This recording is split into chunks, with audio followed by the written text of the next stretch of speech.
हिंदी साहित्य के इतिहास लेखन में एक बार फिर से आप सभी विद्यार्थियों का स्वागत है। मैं अशोक कुमार आगे आपको हिंदी साहित्य के इतिहास लेखन के चतुर्थ काल आधुनिक काल के उपविभाग, आधुनिक काल या गद्य काल के उपविभागों के बारे में बताता हूँ। इसमें पहला है आधुनिक काल का पहला उपविभाग है भारतेंदु युग। भारतेंदु युग किस का सूत्रपात है वह 1857 ईस्वी के साथ होता है, जिसमें प्राचीन का जो भारत का प्रथम स्वाधीनता आंदोलन था, जिसमें भारतीयों ने एकजुट होकर पहली बार अंग्रेजों के शासन के विरुद्ध, ईस्ट इंडिया कंपनी के शासन के विरुद्ध पहली बार सशक्त आवाज़ उठाई और अंग्रेजी शासन को एक गहरा धक्का लगा था और भारतीयों को अपनी एकजुटता और ताकत का अंदाज़ा हुआ था। और इसी क्रांति के अंतर्गत भारत में कविताओं में ब्रज भाषा का स्थान प्रमुख रूप से था। आगे हम देखते हैं कि इस युग में पुनर्जागरण की जन चेतना का प्रभाव भारतेंदु युगीन काव्य साहित्य में स्पष्ट रूप से दिखाई देता है। भारतेंदु युग का नामकरण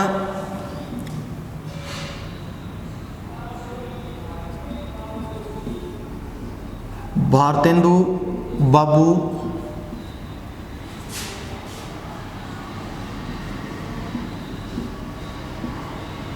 हरीशचंद्र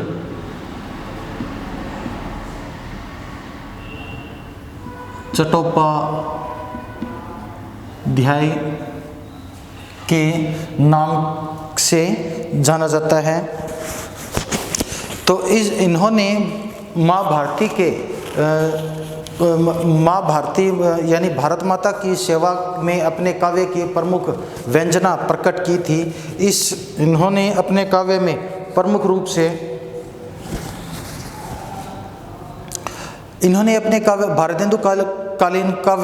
भारतेंदुकालीन कविता का विषय काफ़ी विस्तृत था। भारतीय राष्ट्रीय चेतना के अंतर्गत विभिन्न वर्गों के सामाजिक शोषण पर इन्होंने काव्य लिखे और साथ ही कृष्ण भक्ति, भारतेंदु हरिश्चंद्र स्वयं कृष्ण भक्त थे, तो इन्होंने राधा कृष्ण के जीवन पर मार्मिक ग्रंथ लिखे। उनकी प्रेम क्रीड़ा का वर्णन इन्होंने अनेक उपमानों और परंपरागत रीतिकालीन नीतियों का समर्थन करते हुए किया। परिस्थितियों का तो दूसरी ओर समकालीन परिवेश के प्रति आकर्षण भी व्यक्त हुआ। यह जागरण भारतेंदुकालीन सभी कवियों में यह प्रवृत्ति मिलती है कि इन्होंने राष्ट्रीय चेतना का स्वर अपने काव्य कृतियों में प्रमुख रूप से अपनाया था, जिसमें हम आगे देखते हैं कि भारतेंदु युगीन प्रमुख प्रवृत्तियाँ यानी विशेषताएं, भारतेंदु युगीन काव्य की प्रमुख परिस्थितियाँ कौन कौन सी थीं, जिनमें पहली है राष्ट्रीय एकता की चेतना या राष्ट्रीय एकता का स्वर। राष्ट्रीय चेतना की शुरुआत भारतेंदु युग में हिंदी काव्य में प्रबलता से हुई। भारतेंदु जैसे कवियों ने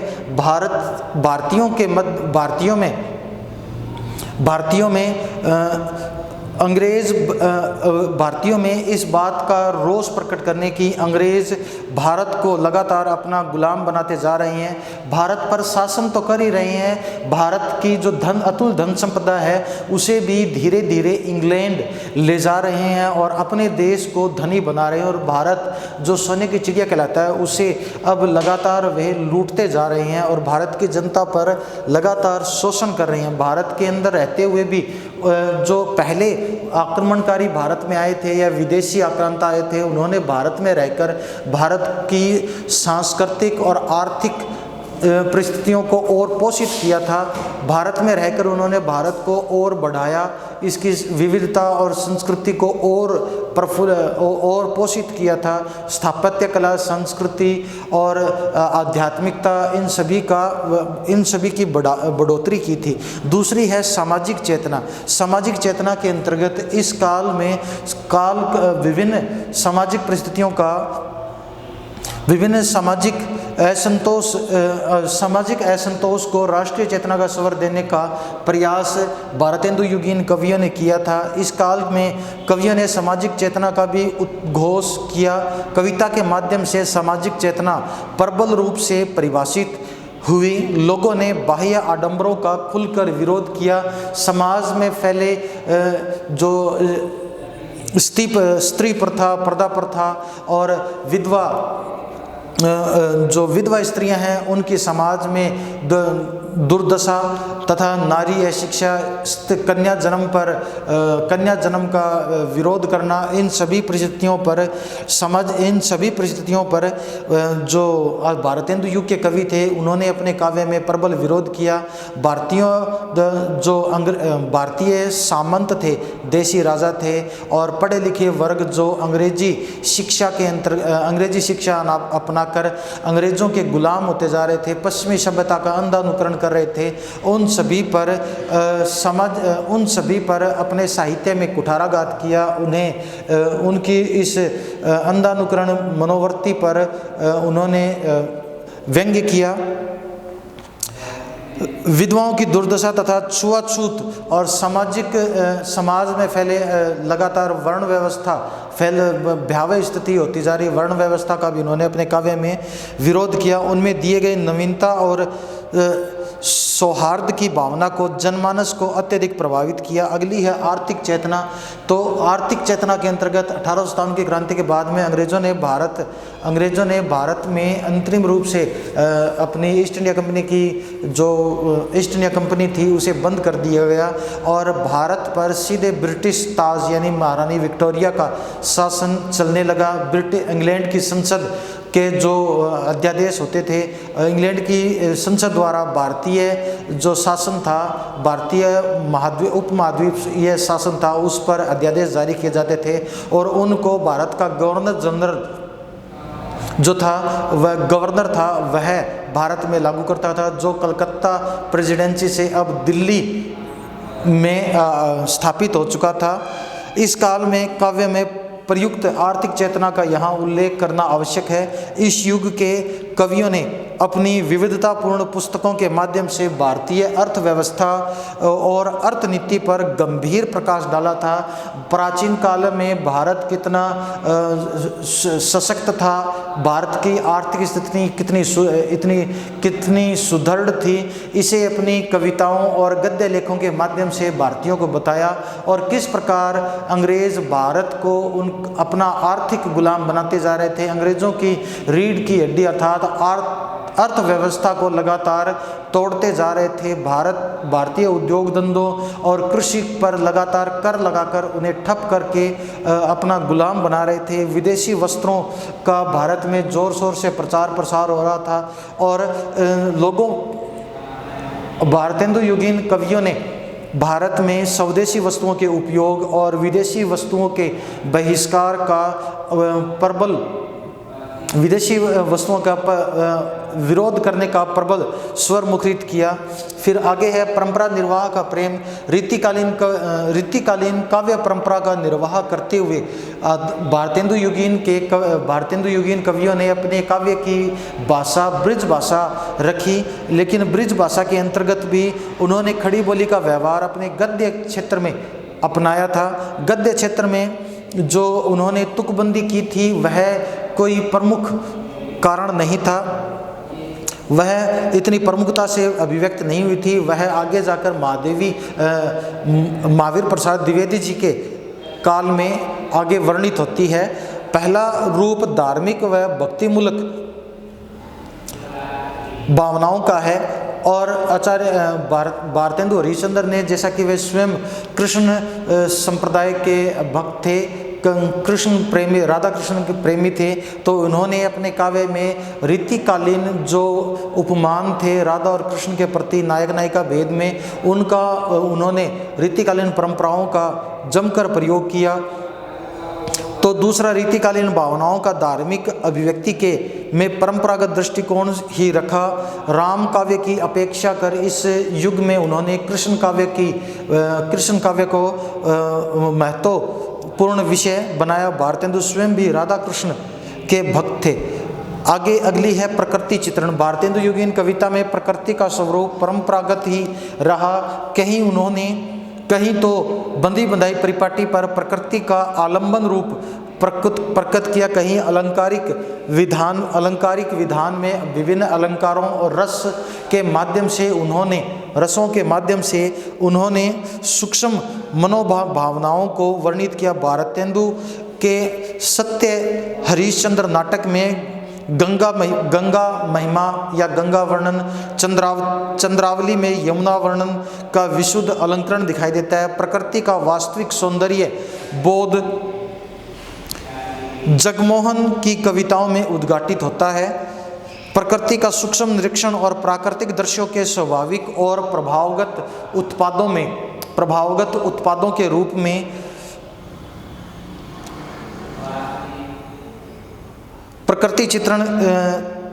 प्रकृति का उन्मुक्त रूप दिखाई देता है। अगला है रस व्यंजना। रस व्यंजना के अंतर्गत अपने काव्य में ब्रिज भाषा के अंतर्गत विभिन्न रसों जैसे कि श्रृंगार रस और वीर रस, ओज गुण प्रभावी रचनाएं इन्होंने लिखी। श्रृंगार रस की प्रधानता प्राय भारतेंदु युग के काव्य में मिलती है। प्रताप नारायण मिश्र को छोड़कर बाकी सभी भारतेंदु युगीन कवि श्रृंगार रस के प्रमुख कवि माने जाते हैं। इस भारतेंदु युग में भी रीतिकालीन कवियों की भांति नायक नायिका भेद, नक्शिक वर्णन और श्रृंगारिकता का वर्णन, प्रकृति और बारहमासा वर्णन का प्रयोग प्राय अपनी कविताओं में वसंत ऋतु का प्रयोग अधिकता से देखने को इनकी कविताओं में मिलता है।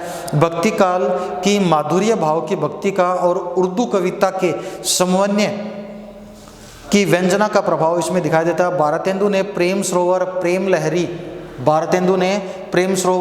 प्रेम लहरी, प्रेम तरंग और प्रेम फुलवारी आदि रचनाओं में श्रृंगार रस का सफल प्रयोग किया था। उसके बाद में है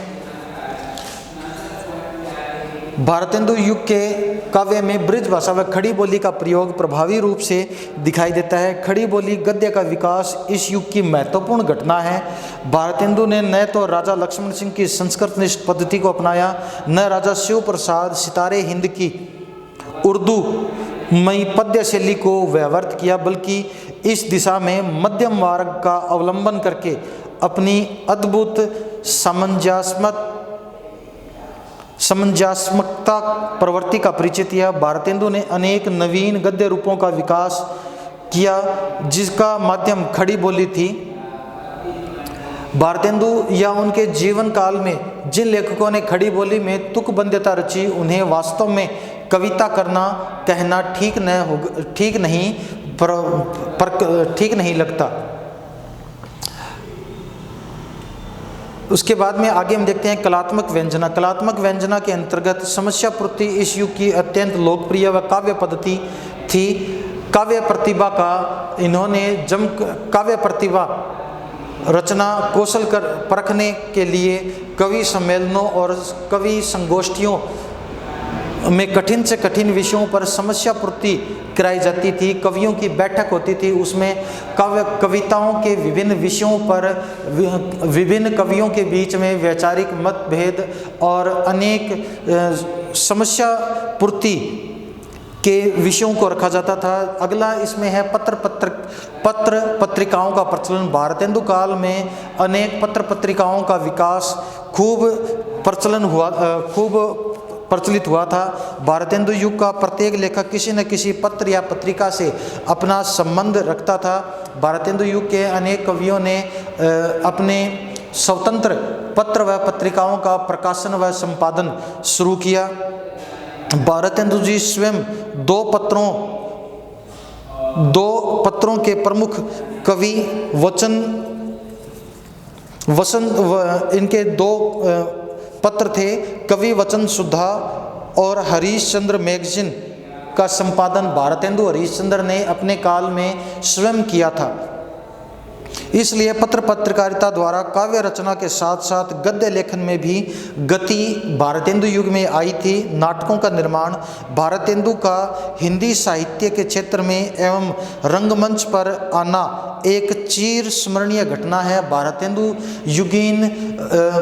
युगीन प्रमुख नाटक है अंधेर नगरी, चौपट राजा, जिसमें भारतेंदु हरिश्चंद्र ने उस काल के जो राजागण थे उनमें जो विलासिता, भोग और व्यसन की नीति, बलाए सुरा और सुंदरी में उनकी जो विलासिता पाई जाती थी, उन प्रवृत्तियों पर उन्होंने विशेष रूप से अपने इस नाटक अंधेर नगरी चौपड़ राजा के द्वारा वर्णित किया, जिनमें से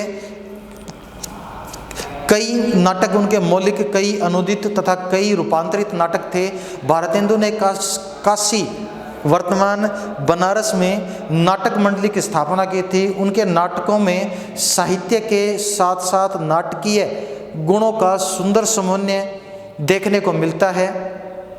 आलोचनात्मक शैली का प्रारंभ भारतेंदु युग की प्रमुख विशेषता रही है कि उस समय जो विभिन्न साहित्य या गद्य लिखा जाता था और कविताएं लिखी जाती थी, उनकी साहित्यिक आलोचना प्रवृत्ति के माध्यम से आलोचना की जाती थी। उनकी कवियों को एक अलग ढंग से आलोचनात्मक शैली में लिखा जाता था। इस युग की आलोचना का स्वरूप अत्यंत साधारण है। इस काल के गद्य लेखकों की शैली में प्रौढ़ता तो नहीं है, फिर भी व्यक्तित्व की छाप अवश्य है। इस काल में गद्य में अनेक शैलियों का प्रचलन हुआ, परंतु उसमें परिपक्वता की कमी थी। आगे इस प्रकार हम देखते हैं कि भारतेंदु युगीन साहित्य में अनेक काव्यगत विशेषताएं तो दिखाई देती हैं, परंतु इस युग में भाषा का पूर्ण रूप से विकास न हो पाया था। खड़ी बोली अपने चरम उत्कर्ष को प्राप्त न कर पाई थी।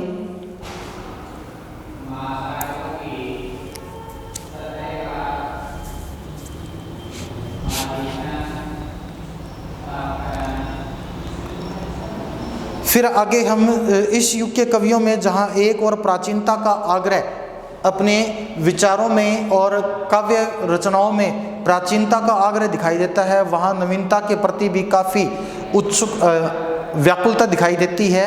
खड़ी बोली का प्रारंभ इस कालखंड में भारतेंदु युग में हो चुका था और इसके अलावा नाटक, उपन्यास व गद्य विधा का धीरे धीरे विकास होना शुरू हो गया था। आगे हम पढ़ते हैं भारतेंदु युग के प्रमुख कवियों के बारे में। भारतेंदु युग के प्रमुख कवि हैं बाबू हरीशचंद्र। भारतेंदु बाबू हरीशचंद्र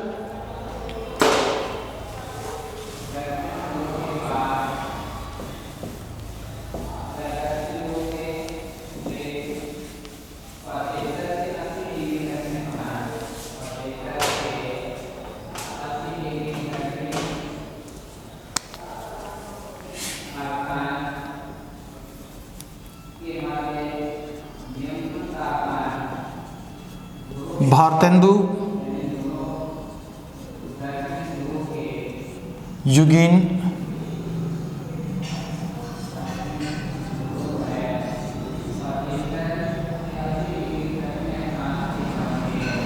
प्रमुख कवि, जिसमें पहला है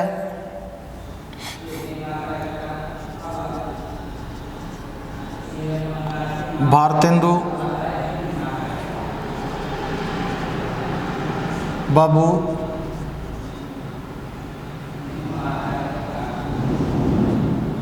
हरीशचंद्र।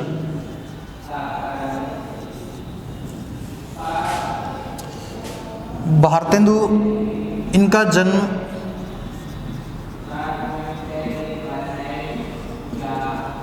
ईस्वी सन 1850 में हुआ।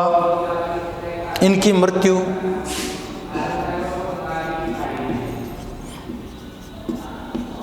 35 वर्ष की अल्पायु में 1885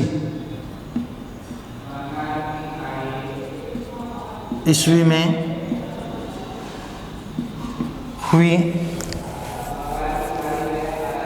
इस अल्पकाल में ही इस महान साहित्य साधक ने भारत माता के साहित्य भंडार में अभूतपूर्व वृद्धि की। वे बहुमुखी प्रतिभा से संपन्न साहित्यकार थे। इन्होंने हिंदी भाषा में अनेक पत्र पत्रिकाओं, मौलिक नाटकों अनुदित नाटकों, काव्य रचनाओं, उपन्यास, निबंधों व इतिहास ग्रंथों की रचना की थी। इनके द्वारा लिखे गए मौलिक नाटक, इनके द्वारा लिखे गए कुछ मौलिक नाटक थे, जिनमें पहला है वैदिक हिंसा, हिंसा न भवति।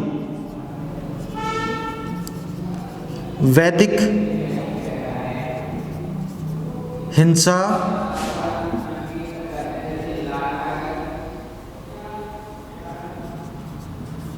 हिंसा न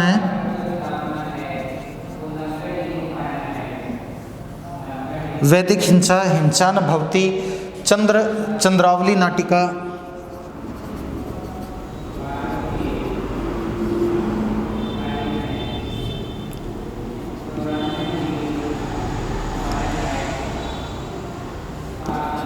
चंद्रावली नाटिका, भारत दुर्दशा,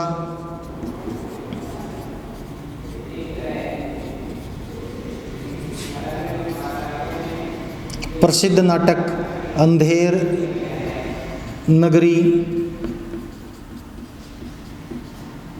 चौपट राजा, टकेशेर बाजी, टकेशेर खाजा, नील देवी,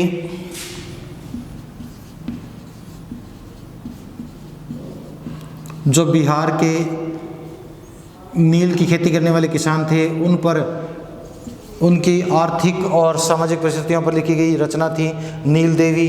प्रेम जोगिनी,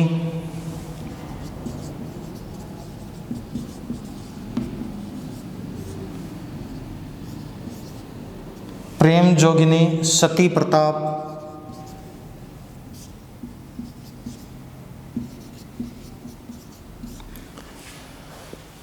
दीन बंधु,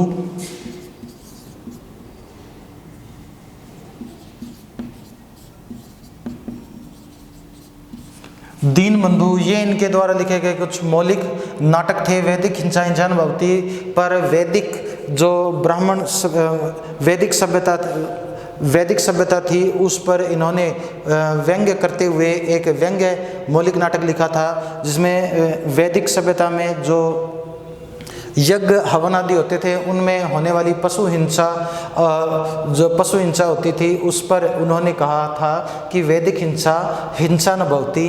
तो यह इनका प्रमुख नाटक था। कुछ अनुदित नाटक थे धनंजय विजय, जिनमें आगे हैं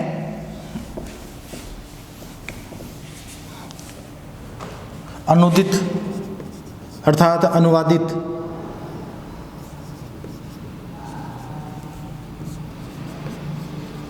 अनुदित नाटकों में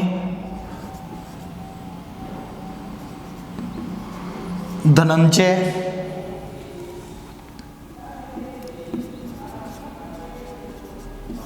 धनंजय विजय, कर्पूर मंजरी,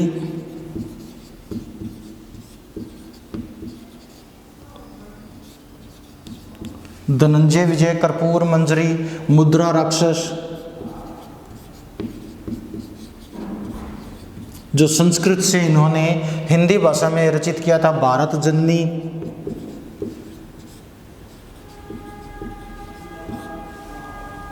रत्नावली,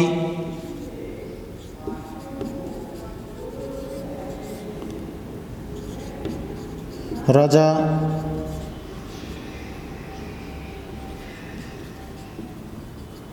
हरिश्चंद्र आदि इनके प्रमुख अनुदित नाटक थे। इनके अलावा इनके काव्य रचनाएं हैं, तो काव्य रचनाओं में प्रेम माधुरी,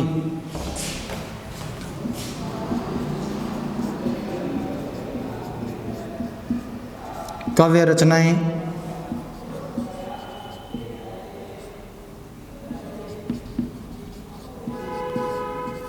प्रेम माधुरी, प्रेम प्रताप, प्रेम तरंग,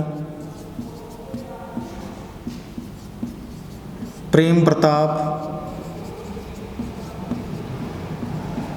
प्रेम तरंग, प्रेम फुलवारी,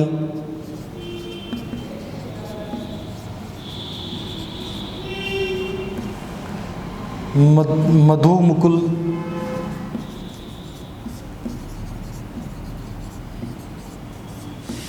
मधु मुकुल,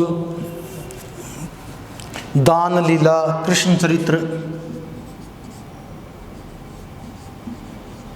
दान लीला कृष्ण, दान लीला कृष्ण चरित्र गीत गोविंद,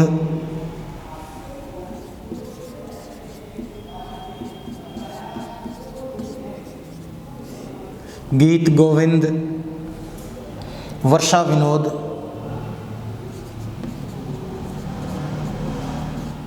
इनके प्रमुख काव्य रचनाएं हैं। इनके द्वारा लिखे गए उपन्यास, कुछ प्रमुख उपन्यास थे।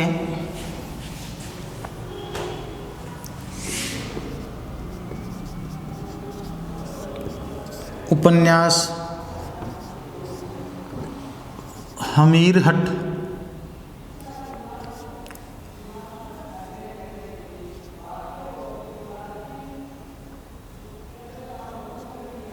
हमीरहट, रामलीला,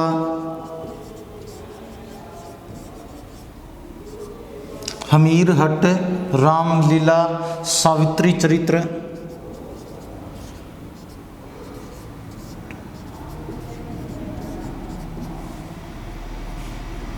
शीलवती,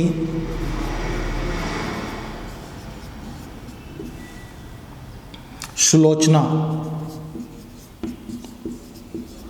ये इनके द्वारा लिखे गए प्रमुख उपन्यास थे। इनके द्वारा लिखे गए प्रमुख निबंध संग्रह,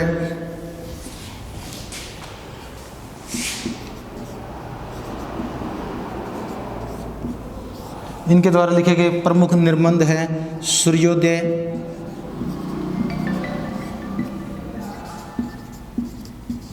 जयदेव, मित्रता,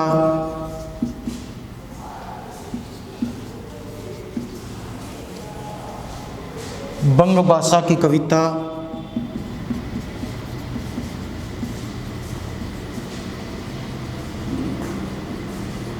बंग भाषा की कविता, कुछ आप बीती, कुछ आप बीती और कुछ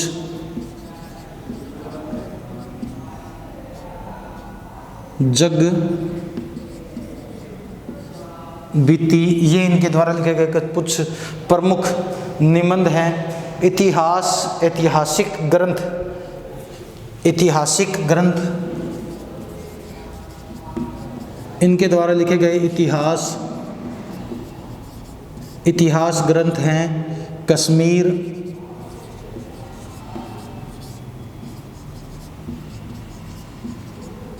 कश्मीर कुसुम, बादशाह दर्पण,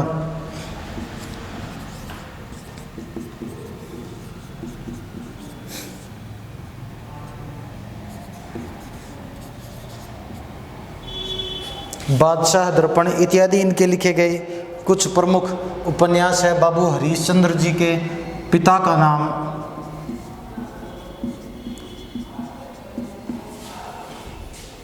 इनके पिता का नाम गोपाल चंद्र,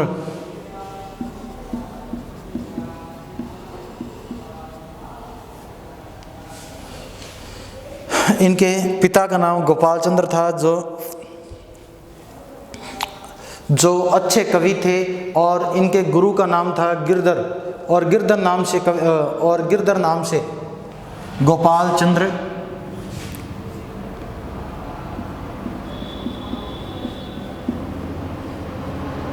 साहित्यिक नाम गिरधर। बाबू भारतेंदु हरिश्चंद्र के पिता का नाम गोपाल चंद्र था, जो गिरधर के नाम से अपनी कविताएं लिखा करते थे। और इनके गुरु पंडित लोकनाथ भारतेंदु जी के काव्य गुरु का नाम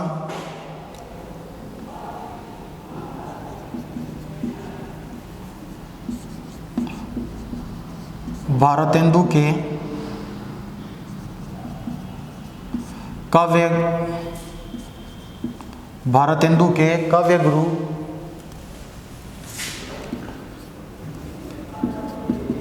पंडित लोकनाथ जी थे। इसके बाद में हम आगे इसमें देखते हैं कि भारतेंदु जी के नाटक